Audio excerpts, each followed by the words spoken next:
يا حبيب فإن الطريق بعيد وزادنا قليل وقوافل الصالحين قد سارت من بين أيدينا ونحن قد بقينا.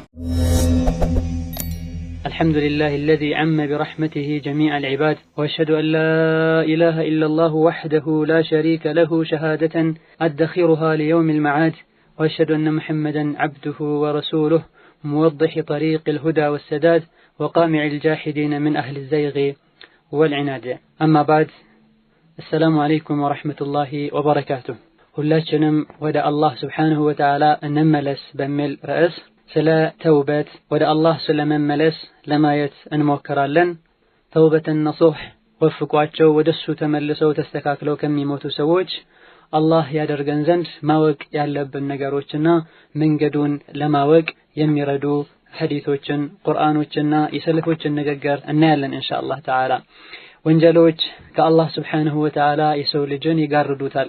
ከአላህ ስብሓንሁ ወተዓላ የሚጋርድና ከአላህ መንገድ የሚያወጣን ነገር በሙሉ መራቅ የእያንዳንዳችን ግዴታ ነው። ከአላህ የሚያርቀንን ነገር መተው ዋጅብ ከሆነ ይህን ግዴታ መወጣት የሚቻለው አላህ የሚያስቆጣን ነገር በማወቅ ለምን አደረኩኝ አላህ የሚያስቆጣን ነገር ብሎ በመጸጸትና ከዛ ከተጸጸትንበት ነገር ወይም ደግሞ አላህን ከሚያስቆጣው ነገር ለመራቅ መወሰን ሲኖር ነው ከዚህ ነገር መራቅ የምንችለው። ምንጊዜም ቢሆን የሰው ልጅ ወንጀሎች ከአላህ ስብሓንሁ ወተዓላ የመራቅ ምክንያት እንደሆኑ ካላወቀ በፍጹም ሊጸጸት አይችልም። በወንጀሉም ምክንያት ሊታመም ውስጡ ሊሰማው አይችልም። ከመጥፎ ተግባሮቹም ሊታቀብ አይችልም። ካልተጸጸተ ውስጡ ካልታመመ ሊመለስ አይችልም ማለት ነው። ከወንጀሉ ሊታቀብ አይችልም። ስለዚህ ተውበት ሙእሚንን መቼም ሊለየው አይገባም። ሁሌም ተውበት ሊያደርግ ይገባል የሰው ልጅ። አላህ ስብሓንሁ ወተዓላ ወቱቡ ኢለላሂ ጀሚዐን አዩሀል ሙእሚኑን፣ ሁላችሁም ወደ አላህ ተመለሱ እናንተ አማኞች ሆይ በማለት አላህ ስብሓንሁ ወተዓላ ሙእሚንን ሁሉ ተውበት እንዲያደርግ ነግሮታል። ይህ አሁን ያነበብነው የቁርአን አንቀጽ መዲና ውስጥ ነው የወረደው። መዲና እንደሚታወቀው ነቢዩ መሐመድና ሰሐቦቻቸው ተሰደው ነው የሄዱት ለአላህ ብለው አምነው ሀገራቸውን ትተው በኢማናቸው ምክንያት ብዙ ስቃዮችን አይተው የሄዱ ሰዎችን ነፍስያቸውን አሳልፈው የሰጡ ሰዎችን ተውበት አድርጉ በማለት አላህ ሱብሓነሁ ወተዓላ ያዛል። አቡበክርን፣ ዑመርን፣ ዑስማንን፣ ሌሎችም የነብዩ ጀግና ሰሐቦችን። በዚህም አንቀጽ መሰረት አላህ ሱብሓነሁ ወተዓላ የሰው ልጆች ተውበት ካደረጉ ከሚፈሩት ነገር ሁሉ እንደሚድኑ የሚመኙትን ነገር ሁሉ እንደሚያገኙ ሲነግረን ወቱቡ ኢለላሂ ጀሚዐን አዩሀል ሙእሚኑነ ለዐለኩም ትፍሊሑን። ኢዘን ፈላህ ማግኘት ከሚሰጉት ነገር መዳንና የሚመኙትን ማግኘት ከተውበት ጋር የተያያዘ ነው። ተውበት ያደረገ ሰውና የተስተካከለ ሰው አላህን የፈራ ሰው ስኬትን ያገኛል፣ ጀነትን ያገኛል፣ ከጀሃነም ይድናል። ያልተውበተ ሰውና ወደ አላህ ያልተመለሰ ሰው የአላህን ረሕመት አያገኝም ማለት ነው። ፈላ የርጁ አልፈላሐ ኢለ ተዋቡን።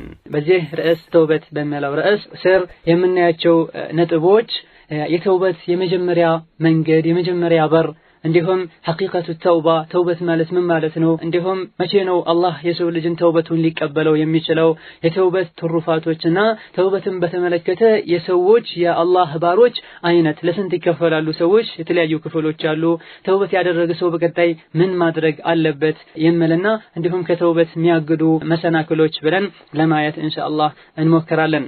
ኢዘን የመጀመሪያውን ስናይ ሁላችንም ወደ አላህ እንመለስ። ኒዳኡን ለጀሚዕ الناس ኢላ አን የቱቡ ኢለላህ። የሰው ልጅ ሆኖ ነፍስያው ማታሳስተው የለምና አላህን ሊያስቀይም ይችላል። ወንጀል ሰርቶ አላህን ያስቀየመውም፣ አላህ አድርግ ያለውን ባለማድረግ በመዘናጋት አላህን ያስቀየመውም ቁጭ ብለን ከነፍሳችን ጋር እንጠያቅ። ነፍሳችንን እንገምግማት፣ እንጠይቃት። እንዴት ብለሽ ነፍሴ ሆይ አላህን አውቀሽው ስታበቂ የአላህን ኒዕማ እየበላሽ እየጠጣሽ ሳለ ለምን አላህ የከለከለሽን ትሰሪያለሽ እንበላት። አማ ተኽሸይን አልኸስፍ፣ አላህ ስብሓነሁ ወተዓላ እንደሚያይሽ ያወቅሽ ስንት ኒዕማ ሰጥቶሽ ሳለ ወንጀል ምሰሪ ሆነ አላህ ሊበቀልሽ እንደሚችል አታቅም እንዴ? የአላህን በቀል አሰጊም እንዴ? ምድርን ከስር ከፍቶ ወደ ውስጥ እንድትሰጥሚ ሊያረግሽ እንደሚችል ከሰማይ ቋጥኝ ሊያዘንበብሽ ወይም በመቅሰፍት ሊያጠፋሽ ወይም ሰው የነበርሽውን ሌላ እንስሳ ሊያደርግሽ ሊበቀልሽ እንደሚችል አታቅም እንዴ ልንላት ይገባል። ነፍስያችን ጀነትንስ አትናፍቂም እንዴ? የጀነት ጸጋዎችና ኒዕማዎችስ አያጓጉሽም እንዴ? ከጀሃነም አትሸሽም እንዴ? ጀሃነም ስቃይ መከራ አያሰጋሽም እንዴ እንበላል። እስኪ መረጂ በዱንያ አላህ የሰጠን 130 40 50 ዓመትን ወንጀል የሰሩ ኖሮ በቀጣይ የጀሃነም እሳት ነዋሪ በመሆንና አጭር የዱንያ ህይወትን አላህን በመታዘዝና ነብዩን በመከተል አሳልፎ ጀነት በመግባት መካከል የቱን ትመርጫለሽ እንበላት። ነፍስያችን በወንጀሏ ምክንያት አላህ Subhanahu Wa Ta'ala ከረህመቱ አባሮ የረህመት በሩን ዘግቶባት ካልሆነ ወደ አላህ ተመልሼ ወዲያውኑ የአላህን ፊት አግኝቼ ወይም ደግሞ ወደ አላህ የሚያቃርብ መልካምን ስራ ሰርቼ መስተካከልና ጀነትን መውረስ ፈልጋለሁ ትላለች። ቆራጥ ከሆነን ነፍስያችን ይህን ስትል እነሆ የተመኘሽውን የምታገኝበት የዱንያ ምድር ላይ ነው ያለሽው፣ ስሪ እንበላት፣ ተንቀሳቀሺ እንበላት፣ ጥረት አድርጊ እንበላት። ይህኔ ነፍስያችን በምን መልኩ ነው መንገዱን የማገኘው፣ በምን መልኩ ነው ራሴን ለማዳን ምጥረው ብላ ስትጠይቀን መንገዱን እንግለጥላት። መንገዱ ላይ ያሉ አቀበቶችንም እንቅፋቶችንም እንንገራት። አውቃ ነፍሳችን ተጠንቅቃ ትጓዝ ዘንድ የአላህ ፈቃድ ከሆነ በዚህ ርዕሳችን እነሆ ይሄን መንገድ እንዲሁም መንገድ ላይ ያሉ እንቅፋቶችን ለማየት እንሞክራለን።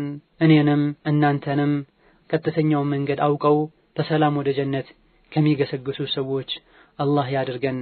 يا رب إن عظمت ذنوبي كثرة فلقد علمت بأن عفوك أعظم ما لي إليك وسيلة إلا الرجاء وجميل ظني ثم أني مسلم. የተውበት የመጀመሪያው መንገድ መጀመሪያ ማወቅ ያለብን ነገር ቢኖር የመንገዱ የጉዞው ጅምር ቆም ብሎ ማሰብ ነው። ካሰብን በኋላ ፊት ለፊታችን ስራ እንዳለ እናውቃለን። መጓዝ ወደ አላህ መጓዝ ትልቅ ስራ ነው። ስራ ስንሰራና ጉዞ ስንጓዝ ስንቅ ያስፈልጋል። የጉዞው ስንቅ ተውበት ነው፣ መመለስ ነው፣ አላህን መፍራትና እስትግፋር ማድረግ ነው። ዑለማዎች በሙሉ ተስማምተዋል ተውበት ማድረግ ዋጅብና ግዴታ እንደሆነ። አላህ Subhanahu Wa Ta'ala ምን ስላለ ወመን ለም የቱብ ፈኡላኢከ ሁሙ ዛሊሙን፣ ተውበት ያላደረጉ እነሱ በዳዮች ናቸው በደለኞች ናቸው ስላለ በዳይ ሆኖ መኖር ሙእሚኖች አይቀበሉትምና ተውበት ማድረግ ዋጅብ ነው። ወንጀሎች ደግሞ የሰው ልጅን ያጠፉታል፣ ከአላህ ያርቁታል። ከአላህ ከሚያርቅ ነገር ሁሉ መራቅ መሸሽ ግዴታ ነው፣ ዋጅብ ነው። ዛሬ ነገ ሳይባል ወዲያው ነው። ሁሌም ተውበት ማድረግ ዋጅብ ነው። አንዴ ብቻ የሚደረግ ከባድ ወንጀል ሲሰራ ብቻ የሚደረግ አይደለም ተውበት። ሁሌም ልባችን ወደ አላህ ሊመለስና ራሳችንን ጥፋተኛ ልናደርግ እኛ ላይ ግዴታ ነው። ምክንያቱም የሰው ልጅ ከወንጀል አይጠራም። ከወንጀል ጽዱ ሆኖ ንጹህ ሆኖ መኖር አይችልም።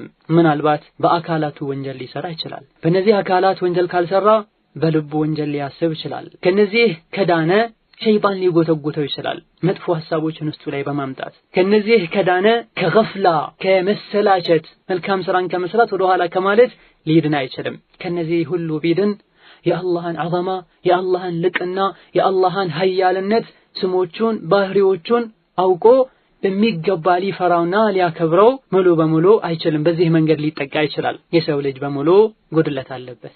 ከጉድለት ሚድን ሙሉ ሆኖ የተፈጠረ ማንም የለም። የጉድለቱ ደረጃ መጠን ግን ይለያያል። ለዚህም ነው ነብዩ መሐመድ ሰለላሁ ዐለይሂ ወሰለም ምን ያሉት إنه ليغان على قلبي فأستغفر الله في اليوم 70 مرة. የሰው ልጅ ሁሉ ሲፈጠር ሙሉ ሆኖ አልተፈጠረም፣ ይሳሳታል። የስህተቱ ደረጃና መጠን ይለያያል።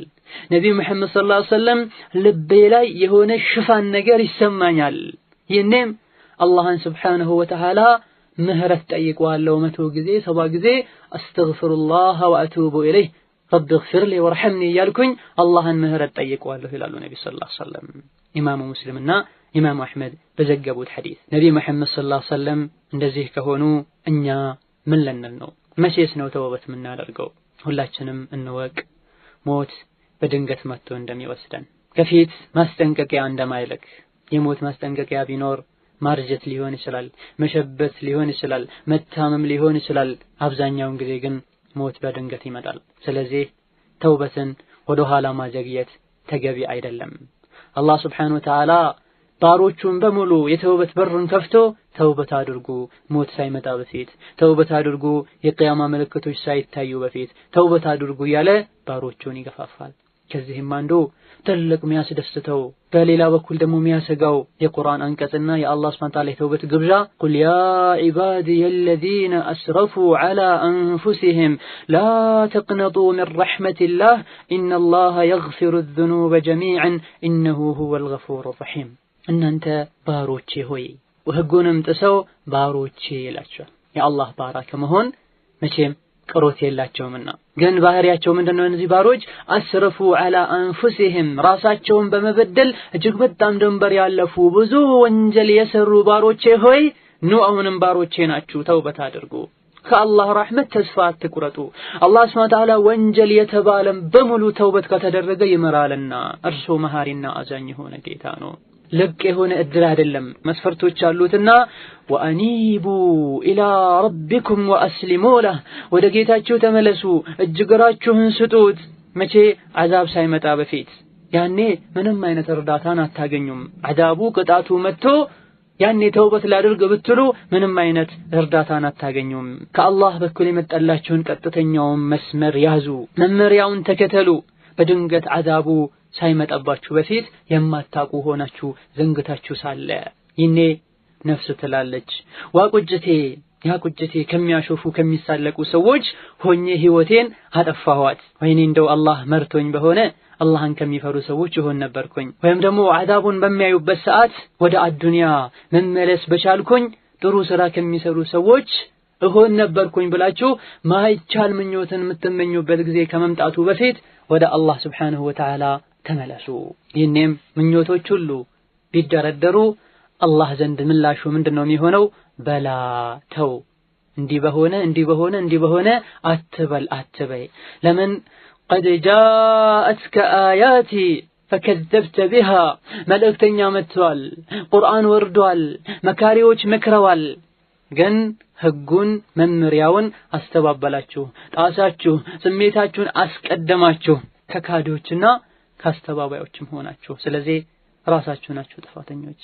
ይሄ የእድል በር ከመዘጋቱ በፊት ወደ አላህ እንመለስና አላህን Subhanahu Wa Ta'ala ቀጥተኛው መንገድ እንዲመራን ወንጀላችንን ሁሉ እንዲመራን ምህረት እንጠይቀው ሁሉም ሰው ደስተኝነትን ይፈልጋል ራሃን ይፈልጋል በህይወቱ ስኬትን ይፈልጋል የአላህን Subhanahu Wa Ta'ala ምህረትና ጀነትንም ይፈልጋል ሙእሚኖች የሁሉ ነገር ቁልፍ በእጁ የሆነው አላህ ደግሞ ምን ይላል ወኢኒ ለገፋሩ ሊመን ታበ ወአመነ ወዐሚለ ሷሊሐን ثم اهتدى አሁን ያነሳናቸው ነገሮችን በሙሉ ለማግኘት በአዱንያ ሰላምን ለማግኘት ከአላህ ቁጣ ለመዳን ከጀሃነም ለመዳን ጀነትን ለማግኘትና የአላህን ምህረት ለማግኘት አላህ ያስቀመጠው መስፈርት ኢኒ ለገፋር እኔ መሐሪ ነኝ እምራለሁ ግን ሊመን ታብ ወደ አላህ የተመለሰን ሰው ብቻም አይደለም ወአመን በአላህ ከልቡ ያመነ ሰው ይሄን ብቻ አይደለም ወዐሚለ ሷሊሐን መልካምን ስራ የሰራን ሰው እኔ እመራዋለሁ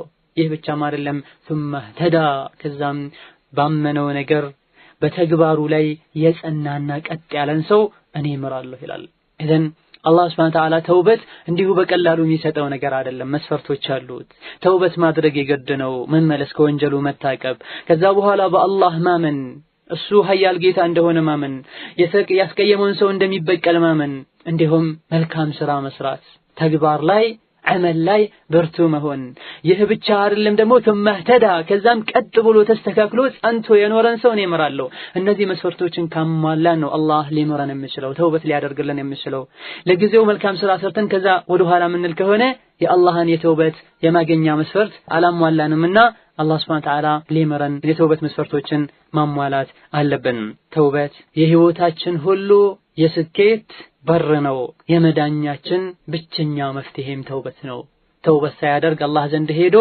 ጀነትን ረህመትን የአላህን እዝነት ማንም ሊመኝና ሊያስብ አይችልም ያስብ እንደሆነ ዘበትን ነው የሚያስበውና ይሄን መስፈርት አሟልተን ወደ አላህ ልንመለስ ይገባናል ሌላው ሐቂቀቱ ተውባ ወሽሩጡሃ ብዙ ጊዜ ተውበት ሲባል ይሰማል ተውበት አደረገ ተውበት ላደርግ ወደ አላህ እንመለስ ሲባል ይሰማል ይህ ጽንሰ ሐሳብ ሐቂቃው ምንድነው እውነታውን እንስኪ በቃል ብቻ የሚገደብ አይደለም ትልቅ የሆነ ትርጉም ያለው ርዕስ ነው ነጥብ ነው መስፈርቶችም አሉ ተውበት ያደረገ ሁሉ ተውበት አይሆንም አላህ ዘንድ የሰገደ ሁሉ የሶላትን አጅር እንደማያገኘው ተውበት ማለት ትርጉሙ መጸጸት ማለት ነው ካሁን ቀደም በሰሯቸው ወንጀሎች መጸጸት ይሄንን ወንጀል ለሁሌም ለመተው ደግሞ መወሰን መቁረጥ ለዱንያዊ ጥቅም ሳይሆን ወይም ደግሞ ሰዎች አዛ ስላደረጉት ሳይሆን ለአላህ ብሎ ያህን ስራ ለመተው ያህን ወንጀል ለመተው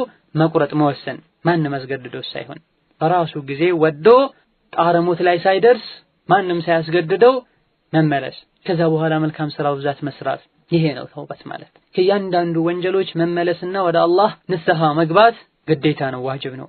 እያንዳንዳችንም አላህ ሱብሓነሁ ወተዓላ ተውበት እንድናደርግ ሲመክረን ቅድም እንዳነበብነው አንቀጹ ላይ ሁላችሁም ወደ አላህ ተመለሱ እናንተ ሙእሚኖች ሆይ ትድኑ ዘንድ ብሎናል።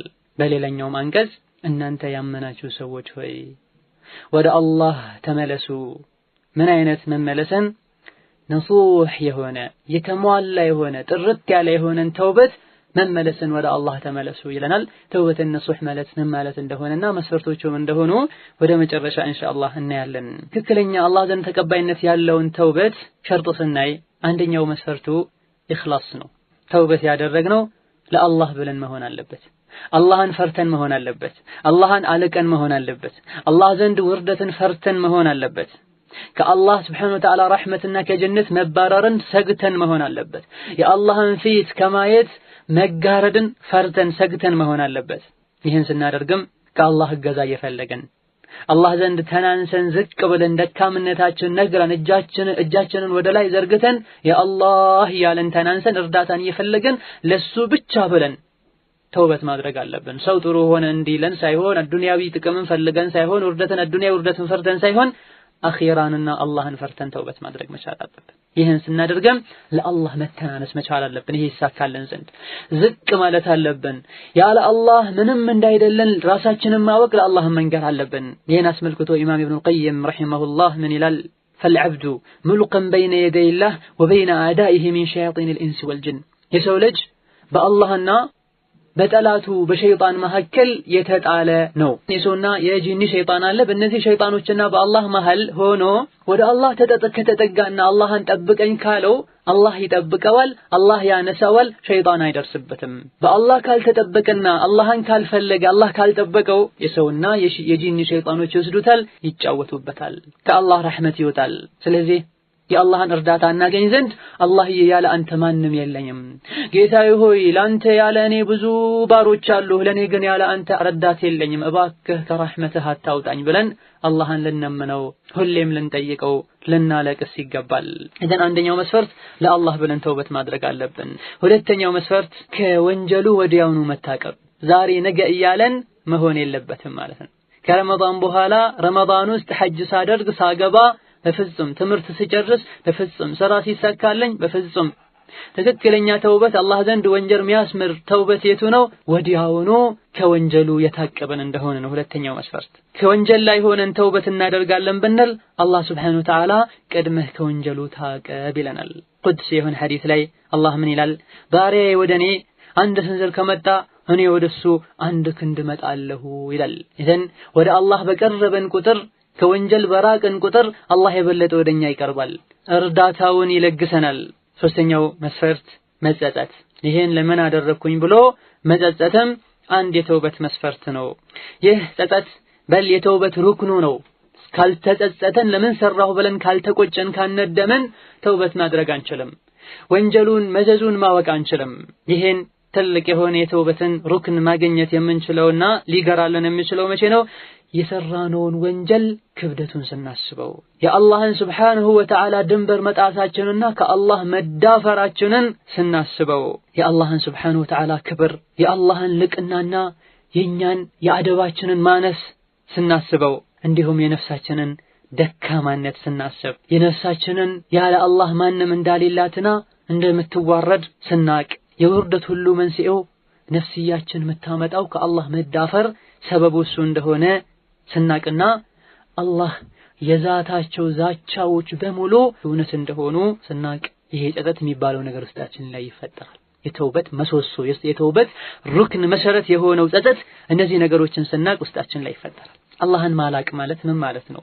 ጸጸት ነደም ውስጣችን ላይ እንዲፈጠር የአላህን ልቅና ማወቅና አላህን ማላቅ ብለናል። የአላህን ልቅና ማወቅ ከፈለገን አላህ ሱብሓነሁ ወተዓላ ካሁን ቀደም ያደረጋቸው አጂብ የሆኑ ክስተቶችን አንዴ ዞር ብሎ በአእምሮ መዳሰስ፣ ወደ ኋላ ማሰብ። ፍርዓውን ማን ነበረ? የት ሄደ? ቃሩን ማን ነበረ? የት ሄደ? የኑህ ህዝቦች፣ የሁድ ህዝቦች፣ የተሙድ ህዝቦች እነማን ነበሩ? በራሳቸው ተማምነው የነበሩ ህዝቦች የት ሄዱ? ነበሩ፣ አላህ እንዳልነበሩ አደረጋቸው። የተወሰኑትን ከሰማይ በላ አምጥቶ ወሰዳቸው። ሌሎችን ከስር ጎርፍ አጥለቅልቆ ወሰዳቸው።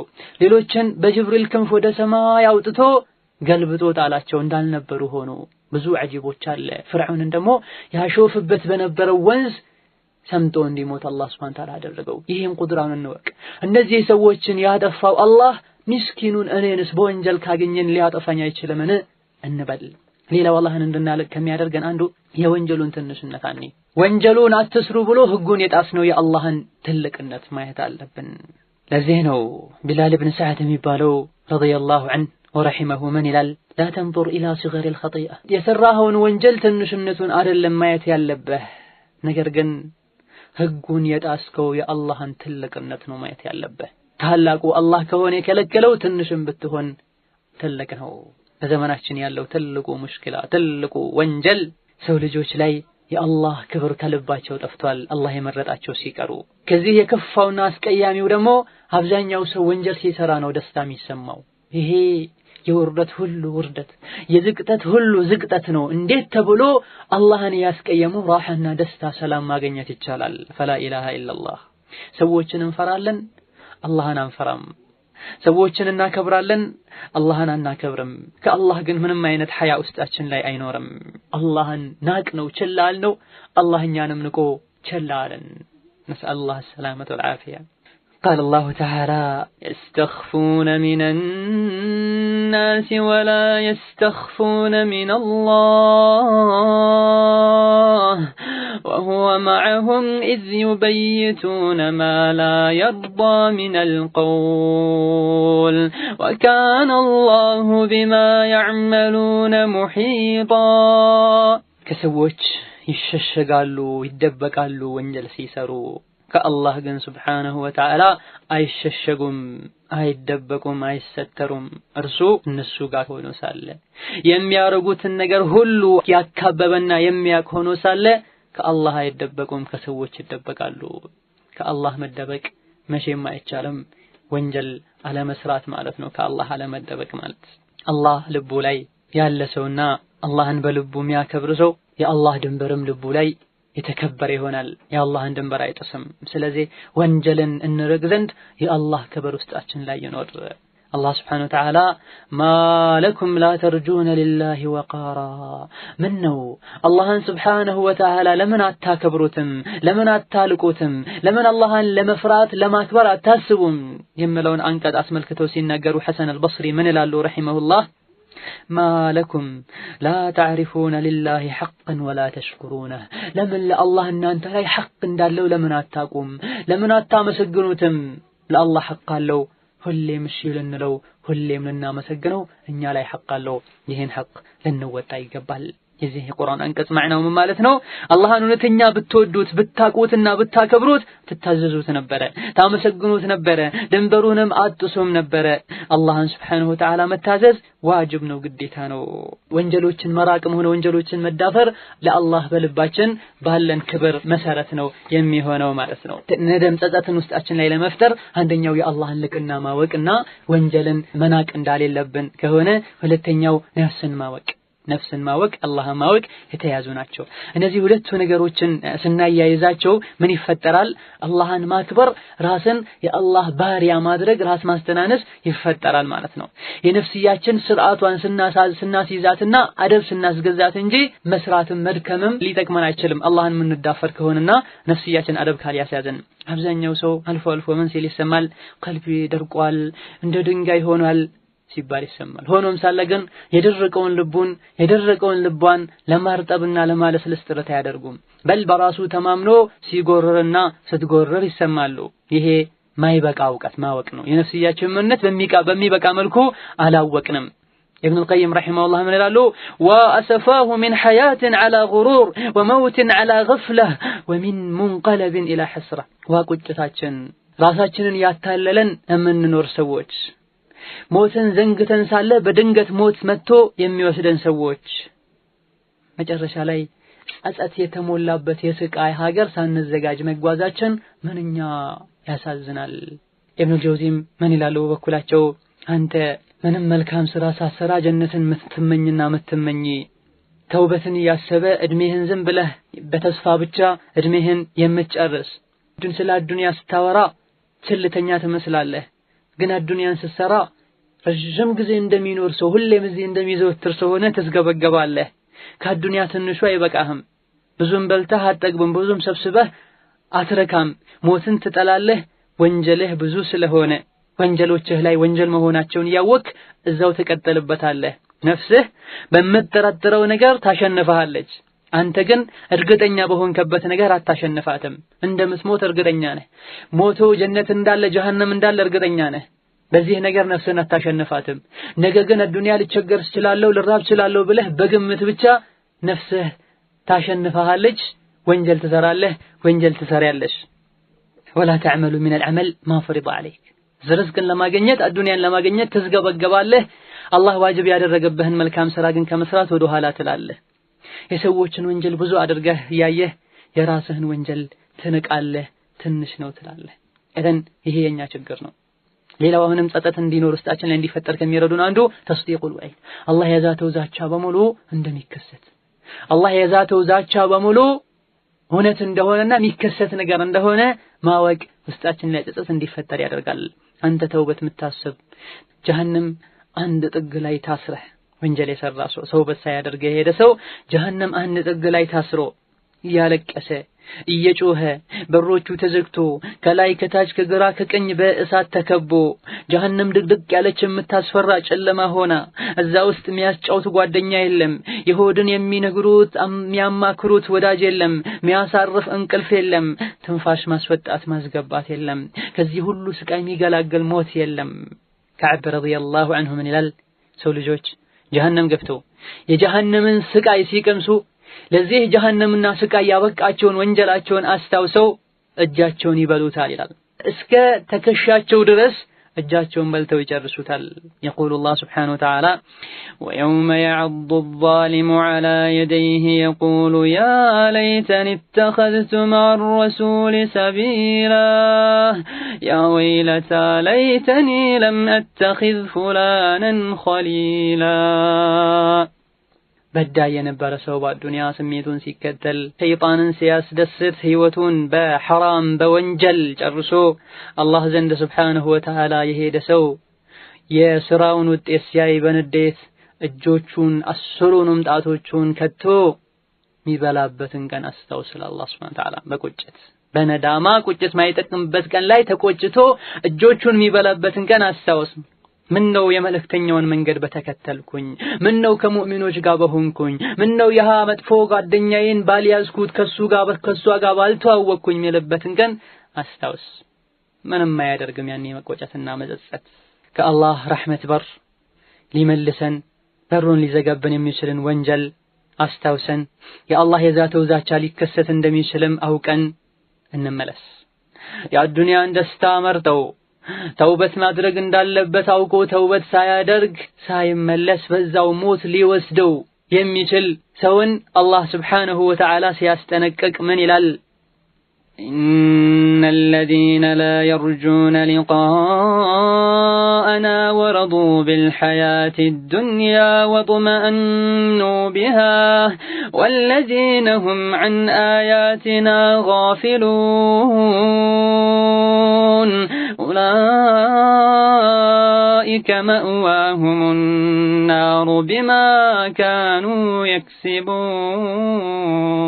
يكسبون እነዚያ ከኔ ጋር መገናኘት ማይፈልጉ ማይመኙ የአዱንያን ህይወት የወደዱና ከአኺራ አስበልጠው ወሷ ተረጋግተው ዘና ብለው መርጠው የሚኖሩ እንዲሁም የአላህን ስለ ጀነት ስለ ጀሃነም የሚያስጠነቅቅበትን አንቀጹን ቸላ ያሉ የቁርአን መመሪያን ወደ ኋላ የጣሉ እነሱ መኖሪያቸው ጀሃነም ነው ይሰሩት በነበረው ስራ ይላል አላህ Subhanahu Wa Ta'ala። አኺራን መርሳት በአዱንያ መደሰት ወንጀል እየሰሩ ከወንጀል አለመተውበትና በአዱንያ ደስታ ከአኺራ የበለጠ መሸንገልና የአዱንያን ደስታ መርጦ ተውበት አድርጎ ቀጥ ብሎ አኺራን መውረስን ጀነትን መውረስን ቸላ ያለን ሰው አላህ በዚህ ዝቷል። እነሱ ናቸው ዝንጎች የተፈጠሩለትን ዓላማ የማያውቁ እንዲሁም ጀሃነምን የሚገቡ ማረፊያቸው ጀሃነም የሆነች ይሰሩት በነበረው ስራ መሰረት አላህ Subhanahu Wa Ta'ala በአዱንያ መታለላችን ወንጀል ማዘውተራችን አላህን አለመፍራታችን አላህ ዘንድ እንደሚያስጠይቀን ስናቅ ውስጣችን ላይ ጸጸት ይፈጠራል። ኢማሙ ኢብኑ ማጃህና ኢማም አህመድ በዘገቡት ሐዲስ ላይ ነብዩ መሐመድ ሰለላሁ ዐለይሂ ወሰለም አነደሙ ተውበህ ጸጸት ተውበት ነው ብለዋል። አንድ ሰው ጸጸተ ማለት ተቆጨ ማለት ተውበት አድርጓል ማለት ነው ይላሉና ይሄ አንድ የተውበት ሩክን ነው። አራተኛው የተውበት መስፈርት ሁለተኛ ወደዛ ወንጀል ላለመመለስ ቃል መግባት። አብዛኛውን ጊዜ ተውበት የሚያደርጉ ሰዎች ወደዛ መለሳለሁ ስለዚህ ለምን ተውበት አደርጋለሁ ይላሉ። ወንድሜ እህቴ ሆይ ተውበት ስናደርግ አንመለስም ኢንሻአላህ አላህ ይረዳኛል አልመለስም ብለን ወስነን ቆርጠን እንግባ። አላህን Subhanahu Wa Ta'ala እገዛን እንጠይቀው። አልመለስም ብለን በውስጣችን እንወስን። መርዛ እንዲጠጥቼ ነበር ዳግም ጠጣለሁ ብሎ የሚያስብ ሰው አለ እንዴ? የለም። ወንጀል መርዝ ነው። ሰዎች የተበከለ ምግብን ጤናዬን ይጎዳል ብለው እንደሚጠነቀቁት ሁሉ ወንጀልን አኺራዬን ይጎዳል ጀሃነም ያስገባኛል ብለው መጠንቀቅ አለባቸው።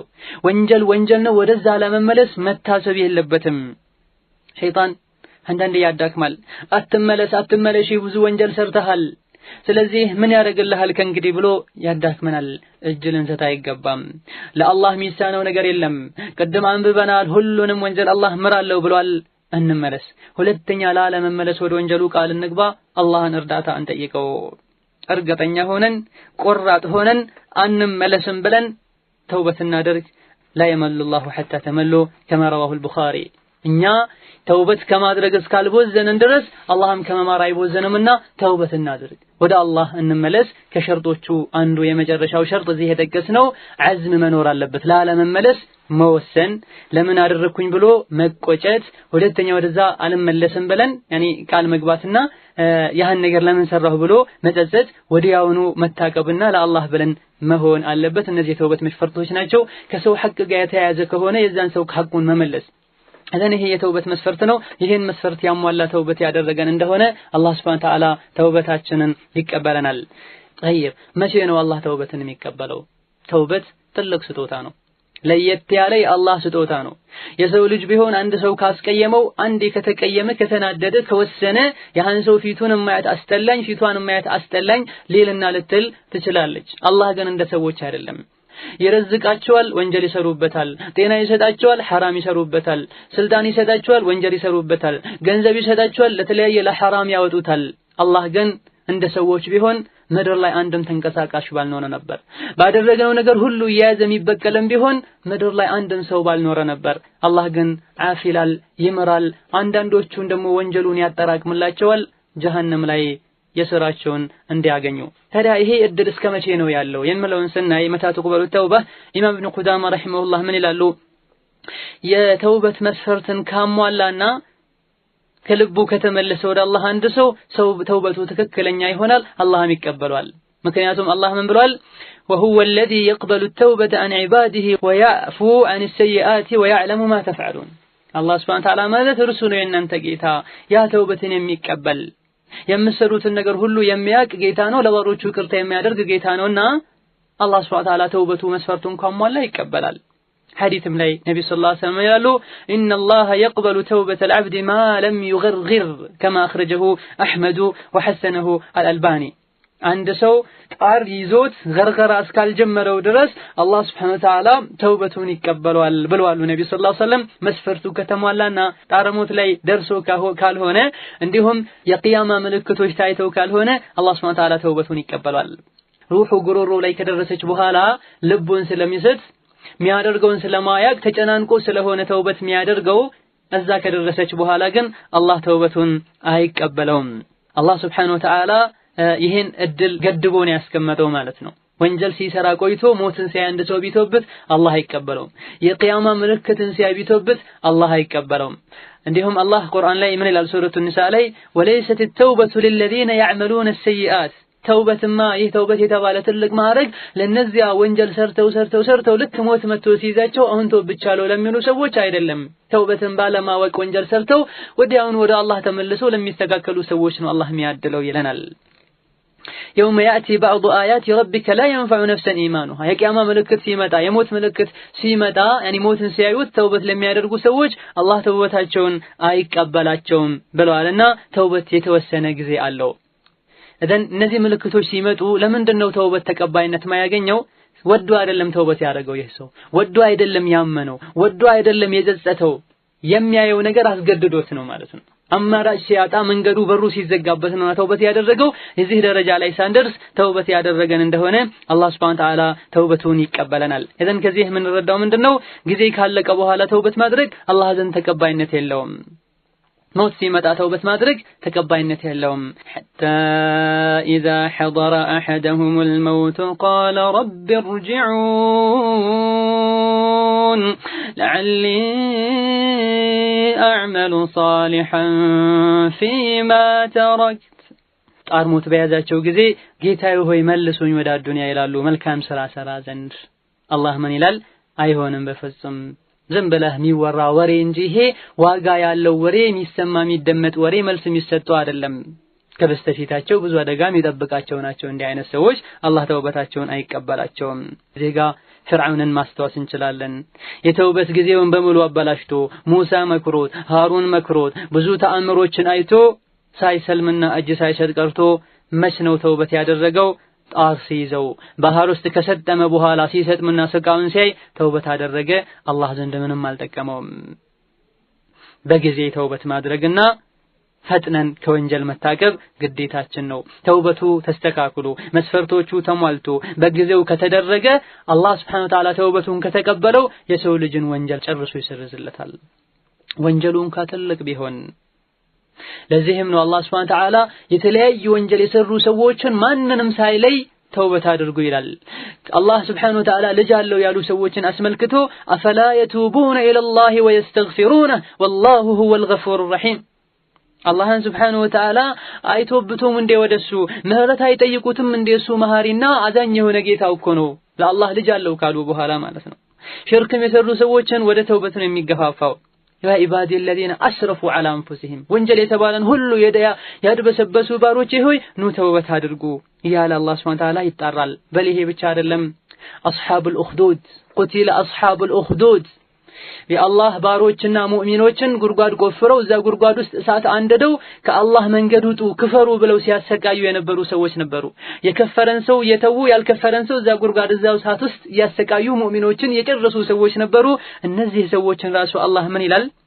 إن الذين فتنوا المؤمنين والمؤمنات ثم لم يتوبوا فلهم عذاب جهنم እነዚያ ሙእሚኖችን ያሰቃዩ ሙእሚኖችን ያቃጠሉ ሙእሚኖችን የፈተኑ ሰዎች ከዛ በኋላም ተውበት ሳያደርጉ ከሄዱ ለነሱ ጀሃነም አለላቸው ለነሱ የሚያቃጥል እሳት አለላቸው ይላል አላህ። ተውበት ካደረጉ የአላህ ባሮችንም አቃጥለው ዲነል እስላምን ለማጥፋትም ጠረው ቢሆን አላህ ይምራቸዋል። ይሄን አስመልክቶ ሐሰን ምን ይላል በዚህ ዙሪያ ሲናገር? ተመልከቱ ይሄን ቸርነት ይሄን የአላህን ረህመት እዩት። የሱን የአላህ ታዛዦችን ባሪያዎቹን ገድለው እሱ ወደ ተውበት ይጠራቸዋል። ኑ ተውበት አድርጉ ይቅርታ ላድርግላችሁ ይላቸዋል። እዘን ውድ ወንድሜ ውድ እህቴ ወንጀሉ ምንም ይሁን ምን ወደ አላህ ከተመለሰን አላህ መሐሪ ነው። ራሳችንን እንገምግም እናልቅስ። አላህ Subhanahu Wa Ta'ala መሐሪ ነው፣ ይመረናል፣ አዛኝ ነው፣ ያዝንልናል። የተውበትን ትሩፋት ስናይ ተውበትን መቀበል አላህ Subhanahu Wa Ta'ala በረህመቱ የሚያደርገው ነገር ነው። ማንም ተቀበለኝ ብሎ አያስገድደውም። ለሰው ልጅ አንድ ነገር አድርገን አጠፋ እንደምንጠብቀው ወይም ደግሞ በግድ እንደምንወስደው ከሱ አይደለም። አላህ ሲፈልግ ተውበት ይቀበላል ደግሞ በትሩፋቱ በረህመቱ። ከተውበት ፈضሎች ትሩፋቶች አንዱ ተውበት ያደረገ ሰው አላህ የድሮ ኃጢያቶቹን ሐሰናት ያደርግለታል። ወንጀሎቹን ሐሰናት ይቀየርለታል በዱንያ ወይም በአኺራ። ወንጀሉ ምንም ይሁን ምን ከኩፍር ተመልሶ ከሆነ በተለይ ከትልቁ ወንጀል ተመልሶ ከሆነ በተለይ አላህ Subhanahu Wa Ta'ala ወንጀሉን ሐሰናት ያደርግለታል፣ መልካም ስራ ይቀየርለታል። አብዱላህ ኢብኑ ዑመር ኢብኑ አልኸጣብ ረዲየላሁ ዐንሁ ምን ይላል? ነብዩ ሰለላሁ ዐለይሂ ወሰለም ሰማዋቸው የቁል ሲል አላህ የቂያማ ቀን አንድን ባሪያውን ፊት ለፊቱ ያስቆመዋል። መጋረጃውንም ዝቅ ያደርግና ይሸፍነዋል ከሰዎቹ። ከዛም ይጠይቀዋል በዛ ቀን የሰራሽውን ወንጀል ታስታውሳለህ? ያህንስ ብሎ አላህ ይዘረዝርለታል። አሁን አስታውሳለሁ ይላል። ወንጀሎቹም በሙሉ ነግሮት አምኖ አሳምኖት በቃ በውስጡ خلاص መጥፋቴ ነው መክሰሬ ነው ጀሃነም መግባቴ ነው ብሎ እስኪ ሰጋ ድረስ ይኔ አላህ ምን ይለዋል ወይም ምን ይላታል?